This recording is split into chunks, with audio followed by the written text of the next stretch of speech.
And hi, everyone. My name is Rob Rebar. I'm the events manager at Power to Fly. I figured let's make it an all male panel. So I'm very happy to be here today with our two wonderful panelists. And who I've both had a wonderful chance to work with on some past events. So I'm really looking forward to hearing from them today. And today's topic is really going to be about allyship. This is definitely a word that we've been hearing a lot more about over the course of the past year. So I wanted to ask our panel, how do you personally define allyship? Really, what does that word mean to you? And Vipul, let's start with you. Sure. Well, firstly, thanks for having me on the panel. It's a privilege to be on this platform, and I'm glad I'm able to contribute to the topic.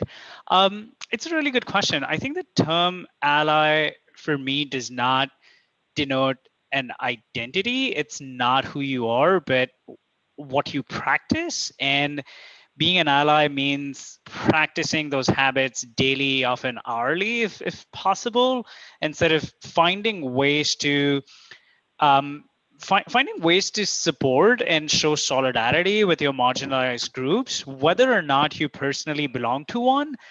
So I think that for me is how you define allyship. It's about who you are and what you practice, how you show up, what do you do for your underrepresented groups consciously, intentionally. So that's allyship. I mean, a great example of that is um, I was reading somewhere Michelle Obama, in the Democratic National Convention speech, she wore this chain with a pendant which said "Vote." Um, the pendant is produced by sort of this black woman who owns that business, and right after the convention, all her pendants were sold out. So that is allyship. So anyway, I'll pause there and I'll let Anto add. Sure. Thank you very much, Vipul. And again, agree with his sentiments about very happy to be here and sharing this time with you all. When I think of allyship, I think about it as a journey. I think about it as the way that you'll consistently teach yourself, teach others with you, the way that you'll bring people along and you'll include. So it's basically keeping track of the way that you think and making sure that everyone gets included in the process, whether it's bringing someone to a meeting or even if you get someone in the meeting, making sure that that person who usually may not speak up and have a voice, you pause the meeting and you make them, you give them that opportunity to speak, you yield in a sense. I think those are smaller ways that you show that, but agree with a lot of the sentiment there. Yeah, no, that's a great point. And kind of speaking on to that topic, as you both probably know, and as maybe other people listening to us right now know, 90% of the Power to Fly community identifies as women.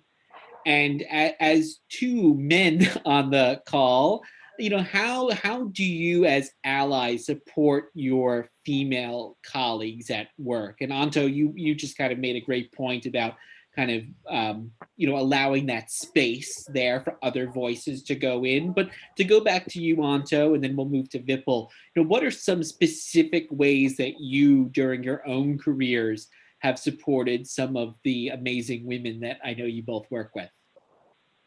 Sure. I think one of the more powerful ways that I'm able to impact that is to talk about growth-oriented feedback. There's many, the majority of job seekers don't get the job that they're seeking.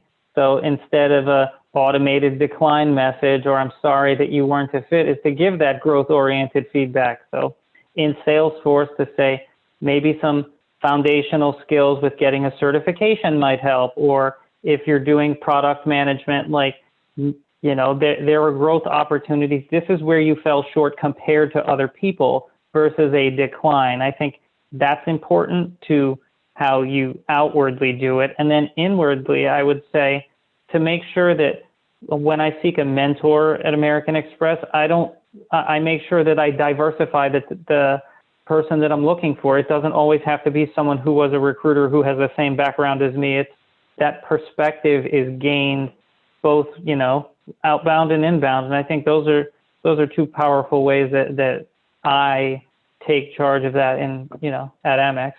That's a great point. And I'm just going to name check our co-founder and president, Catherine Zaleski. I know Catherine has mentioned before that she gets a lot of requests from people saying, can you please mentor my daughter? And she says, I will mentor your daughter, but I also want to mentor your son. And there is that kind of, as you were just mentioning, that cross reference. You do need to like diversify the people that you're speaking with, diversify the people that you're mentoring, and mentees seeking diverse mentors that they're going to learn different things from. So that's a great point. And how about you, Vipul? What are some like concrete ways that you've supported some of your women colleagues? Yeah, sort of similar to what Anto said. I think one of the advantages of us being in HR is we can play this role for ourselves and then also push our stakeholders and sort of our leaders to play similar roles, because we have, I'd say, relatively good amount of power to influence outcomes. I think on the stakeholder side, like making sure that we hold them accountable to go beyond lip service, to take action. So I think that's one aspect of it. I think when it comes to me or sort of my own colleagues and our teams, just coming up with sort of sustainable solutions that lead to progression and representation of female colleagues. So we've obviously done recruiting events with you, Power to Fly, when we sort of put this whole diverse candidate slates together for some of our positions. But then also on the progression front, I've kind of designed and implemented sponsorship programs, which we know are very, very successful when it comes to progression of female talent. Also in my past sort of HR business partner roles, I've led initiatives around just making sure that leadership is talking to our female colleagues. And I'm a big fan of stay interviews as opposed to exit interviews, because by the time you do exit interviews, it's already too late. So having those conversations and asking what is going to keep you here, what is it that we need to do to keep you here, and then amplifying that feedback, amplifying those voices into management team meetings, into initiatives that we're going to take at the business. So I think there are many different ways in which we can do it, but those are just some examples. I love that. And I've been in that situation. I'm sure many other people have had, where you're in your exit interview and your supervisor says, why didn't you bring this up sooner? It's like, well, nobody ever asked me. There was never an opportunity. So I love like that idea of like these staying interviews and getting that conversation going before it's too late. And that's a great also segue into kind of my next question, which is really about what your organizations are doing. So Deutsche Bank and American Express, these are two really, really big companies. And some people might think, well, yes, they have the resources, but also it's much easier maybe for a diverse person to get buried inside like these big companies. And maybe it's harder for them to get that, that connection coming out. So I'm wondering, what are your companies doing in regard to supporting diverse individuals, especially in that kind of that allyship realm? So Vipul, let's start with you. Yeah, sure. I think we've been doing a few things sort of in the past, but I think a lot of those initiatives have only been accelerated or intensified given sort of the last 1 year and what sort of society has been seeing in terms of what's been going on sort of around us. We recently did this day of understanding with Deutsche Bank in the Americas, which was kind of championed in a big way by sort of my colleagues in diversity and inclusion and also our US CEO, Christian Riley.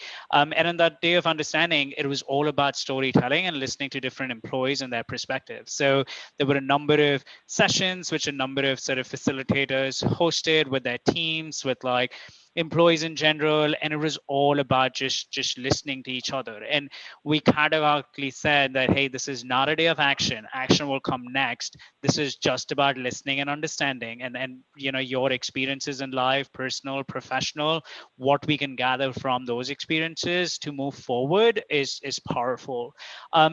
Then sort of over the events of summer last year, our CEO, Christian Riley, she started hosting these open door conversations in partnership with our Black Leadership Forum. So again, just listening to people, just hearing them out is a great way to learn from each other. In my role and sort of for some of the divisions that I support, we're currently rolling out an allyship training where we're focusing on what we call as moments of opportunity. And these are essentially day-to-day actions where managers and leaders find themselves in. So when you're staffing for a deal team, how do you make sure it's a diverse deal team? To the point that Anto made earlier, how do you decide who's presenting in a meeting?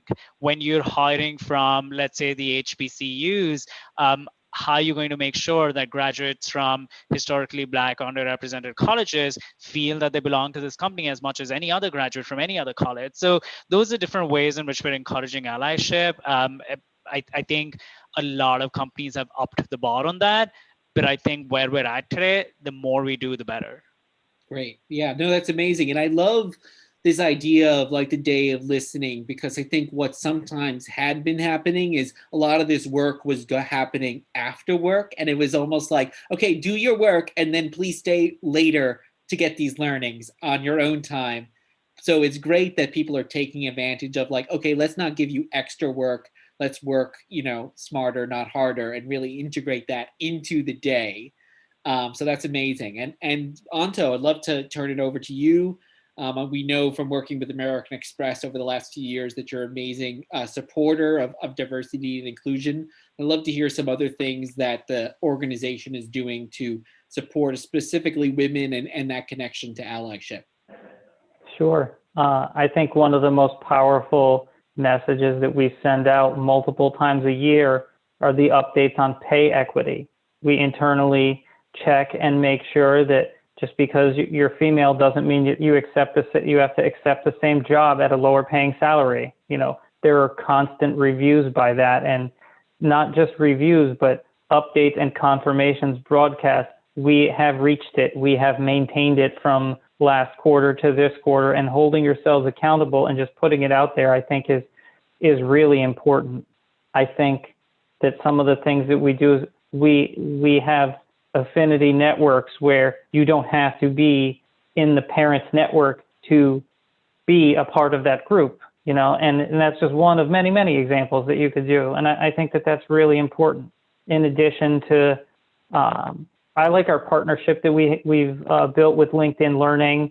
There's an unlimited amount for us. So one of the learnings that is on my list is Emily Aries has the LinkedIn Learning for Allyship, because there's a lot of different perspectives on this, and I think it's important that we take advantage of it. So we give a lot of opportunity to our colleagues to, if you're not sure on what to do, there are ways where you can make yourself comfortable. And I think those are two of the more impactful things. But I have to say, for Vipul and Deutsche Bank, I think the stay interview is an excellent idea. I mean, I've done so much with reviewing exit interview data, and there is that sense that this is too late. This should have been addressed ahead of time, because I don't want anybody to leave. I think it's a great community and great talent. So that answer absolutely resonated with me. That's 2 thumbs up for you there.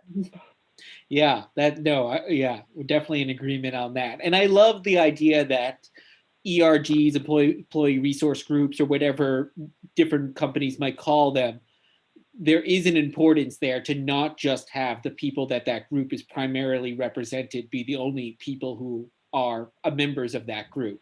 So there's, I think, that dual thing that a lot of those groups can do, which is, one, provide a safe space for the people that group represents, whether it's the Black workers at that company or the LGBTQ workers at that company, but also letting allies, having allies be participants in that, to hear what the conversations are, what are the struggles, what are people trying to achieve. And I mentioned at the top of this session that 90% of our audience here at Power to Fly do identify as women, but we always are accepting of anyone who wants to attend our events, because that is the way that we can learn together is by diversifying. So totally get all that. And, I wanted to go back to something you mentioned earlier, Anto, which was this concept of feedback.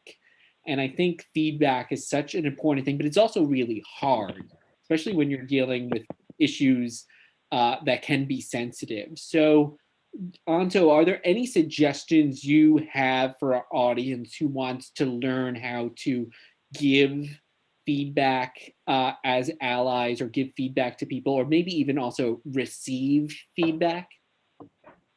Sure. I think an example would be like, let's say you happen to be in a meeting where there's an unintentional microaggression, and we view that as like, you don't mention like you offended that person or you offended them. It's you take it as like, no, you've offended me, and this is how it's offense. This is where we can do a correction. That's like in a real-time business setting, etc.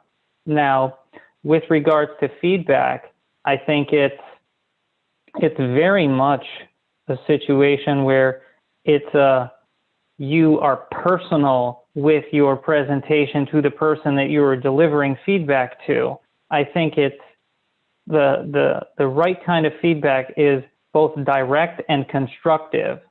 And in saying like software engineering, it's not just you're not a fit. It's the data structures are the part of this interview that didn't go well, and here are the resources that I've found that might help you with data structures. Because if you haven't come from that environment, you're not just going to be able to create that experience out of nowhere.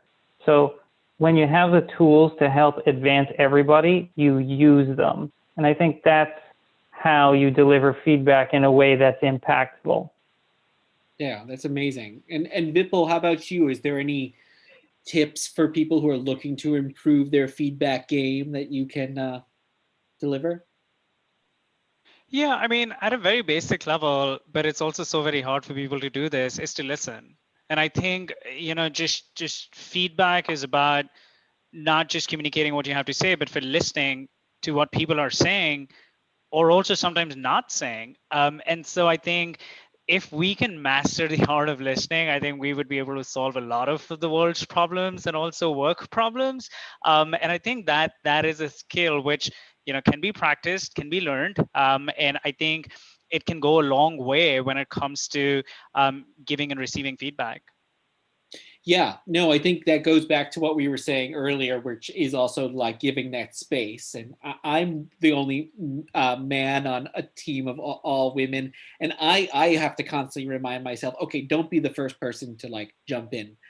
Sit back, take in what other people are saying. And I think it's something that is so instinctual and is taught to men at such an early age that we do have to remind ourselves, okay, let's turn on our let's rely a little bit more on the listening and a little less on the talking, and then we're going to have a better conversation because of that. So we get a question from the audience here that I think is a great question. So it's about, how would you address the importance of allyship to your male colleagues? So maybe one of your male colleagues says, what is the deal with allyship? Why should I become, why is this something I should care about? I've got so many other things on my brain. So, what would you say to that person? And Vipul, let's start with you. Yeah, I think if we're all trying to reach our customers or clients who are very diverse, they're not exactly the same person as you. So you may have had certain life experiences that have made you who you are, but today, as you represent a company or represent a team, you need to learn a very different kind of set of experiences that your customers, your clients may be expecting from you. So being an ally is about learning those experiences, because then you can service your teams, your clients, your customers in a better fashion. And so I think for someone who says, I don't have the time, well, I mean, we probably need to have a much deeper conversation on why they don't have the time for this. But I think there's business value in this. I think that it's imperative that you as an individual in a position of power or in a position of responsibility are representing a diverse set of opinions and a diverse set of experiences, and you get that by being allies to people who are not like you, who've not had the privileges or a set of experiences that you've had. So that's the business case for me. Yeah, 100%. And I don't have the stats in front of me, but there's so much empirical evidence to back that up. And then as we go increasingly into a virtual world where we're talking to people from all over the world, and of course, you're both here from big, giant global companies, that only becomes more important. Yeah, go ahead. Sorry, I was just at one very quick point. I think a lot of people are a little hesitant in terms of acknowledging that they need to learn more or sort of need to understand more from others' experiences. I think that's fine. It's a little bit okay to like give up, to showcase your vulnerabilities and be like, hey, Rob, like I think you are different to me and I appreciate that and I'd like to know more about your experiences. And I think that's such a great way to start a conversation. No, exactly. Totally. And Anto, what about yourself? What do you say to your male colleagues to have them join you in this cause? Sure. I think the core values of our company involve we accomplish things together. You'll see the commercials that say we have your back, and that is customer and both colleague. There's importance both ways. The way that I've talked about this within our own recruitment talent acquisition division is like we succeed together and we fail together, and it's not just we're not just individuals, we're a community that accomplishes a lot of really great things, and in the part of the community there's a place for everybody, and I think that's the appropriate way to do it, and that resonates with people. It's a positive thing and it's an inclusive thing. And if you just give it a moment of thought, it only increases your productivity. It's not like an extra step along the way or something. I honestly think it can be seamlessly integrated into what you do. And I see it here, and I'm very happy to be a part of it. Amazing. And are there other resources that you could recommend to anyone who's listening who wants to learn more about allyship? Are there, that could maybe mean a podcast or a website or a book, or maybe that's something that your company has offered. So Vipul, of course, you mentioned that great listening day. So starting with you, is there any other things that you've taken in that you could recommend for other people, or maybe an event like the one you mentioned that you think other companies can replicate? Yeah, I mean, I was kind of pausing there because I think today there is so much of resources out there that it's almost a question of what should I pick up first.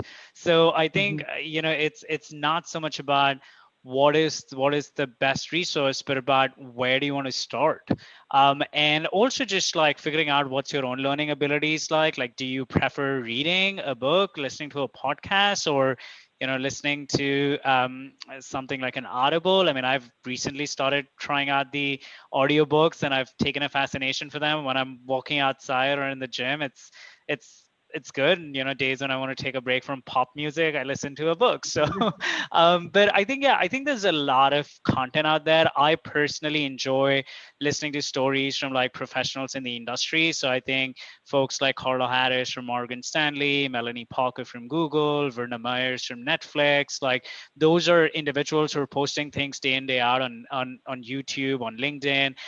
So maybe start there. Those are like short 15-20 minute sessions where they're actually talking about real practical stuff that companies are doing or employees are experiencing. And I think that may be a good way to sort of start learning, as opposed to maybe reading a very big book, which might feel overwhelming. No, totally. And no, that's a great point.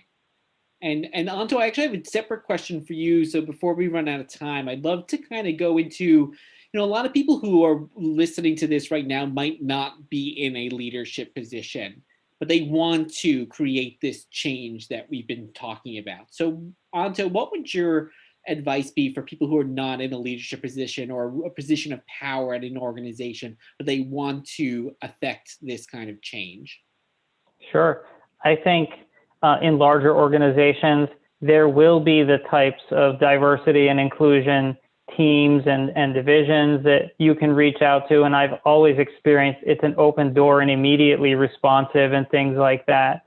If your company is not that large, I start a lot of the strategic things I do with a HR business partner, because that person, if you think about an orchestra, like that person's the conductor. Like they don't know how to play all the instruments, but they know who to get in touch with to get things done. And I find those are first steps, because that's my position. I'm not leading a team of people or anything like that, but I've when we were in the office, you would just walk down the aisle and talk to the person. Now it's a little bit of investigating in the org chart to see who to get to, but I would say your leader usually is a good first step, and that person will likely be tied into people that can connect you. But a lot of times, if you follow a lot of your colleagues in human resources, you'll see them quoting people that are going to be the ones that will be able to do the impact. So I recommend one of those things. Personally, I recommend all of them, because I've found them to be successful for me thus far. That's amazing. Yeah. Oh. Yeah, please go ahead.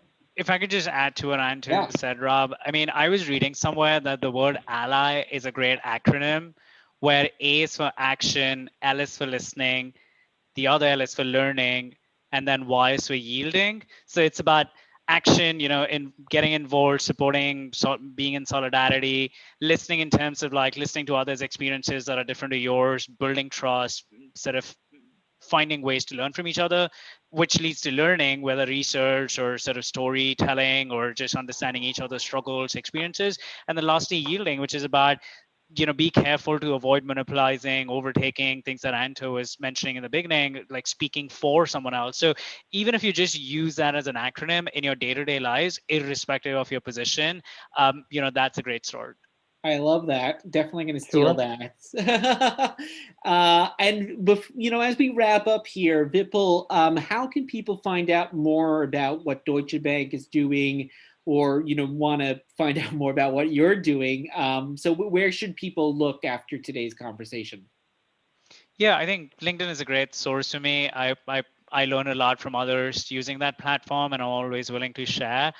So that's probably the best way to reach out to me, and I'll be more than willing to share more about Deutsche or sort of whatever else I learn, use that as an opportunity to learn about the individuals who are reaching out as well. I think there's so much merit in cross sharing. So yeah, happy to stay connected with anyone who'd like to and learn from you as well. That's amazing, because often people are like, should I reach out? Is it going to be annoying? So you heard it here. He wants you to reach out. So, and yes, you should. Yeah, and I know, Anto, you're the same way, which is amazing. And American Express is a gold sponsor of this summit, and the organization has helped make these conversations over the last 3 days possible. But where else can people learn more about American Express or follow you yourself?